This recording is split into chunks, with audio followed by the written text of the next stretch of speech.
Okay, from Lap 44 Outdoor, I'm going to return to this spot just to mention something about bears.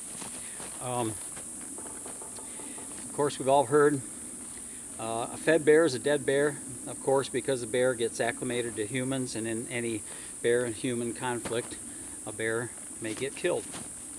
And if you're bear hunting, of course, that's the whole idea. But when bears get acclimated to humans, there can be other things that'll cause conflict. So in this very spot, less than a year ago, I had a bear try to get in my car while I was in my car. So I had been rambling around, I don't know, half a mile west of here,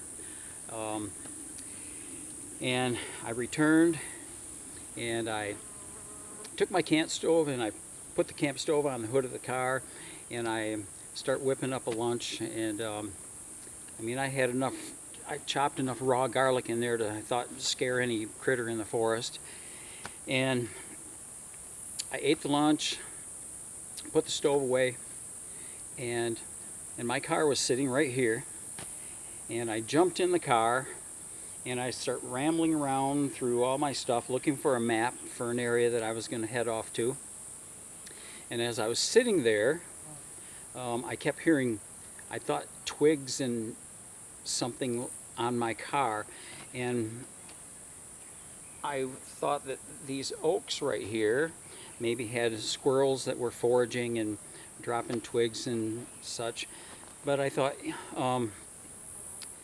squirrels move around a bit, and the chances that these things that keep hitting my car would be slim. And secondly, I thought possibly a porcupine because they're more stationary. And I never thought to look in my rear view mirror. And if I had, I would notice that there's a bear trying to get in the car. And so I'm rambling through my stuff. And my gun, as soon as I came in from the hike, I stuck the gun between the two seats and, of course, cooked lunch and such. And so I thought I would get out and take a look up in the trees here and see what was doing it. And as soon as I turned my head, and at first I thought yellow lab because I saw the yellow snoot on this critter, and I look and it's a bear. And the bear walks right up next to the door of the car and looks at me. So I took my hands and I tried to get a slap on the window, and I said, "What the heck?" I didn't get a good slap to make some noise, and the bear just looked in the window like I was nuts. Okay, and so I opened the door, and I did not open the door such that I could swat him in the butt, but I probably should have. And I opened the door and I stepped out, and the bear just turned around. It was so acclimated to human, people food, and that people haul out into the woods. It wasn't startled. And so then I said, "What the heck?" And it just turned around and started walking off. So I reached back in the car and I grabbed my gun and I reached out the door. I had the door open, and I shot about 10 feet to the left and 8 feet high, and I fired the warning shot, and of course the bear took off. Now the bear's taken off in a dead run, okay? And that's all fine and dandy, nothing real terrible became of it. But my thinking is baiting bear worth some unintended consequences, potential problems bear encounters? And I started thinking about, the benefits of the bear hunt, baiting bear.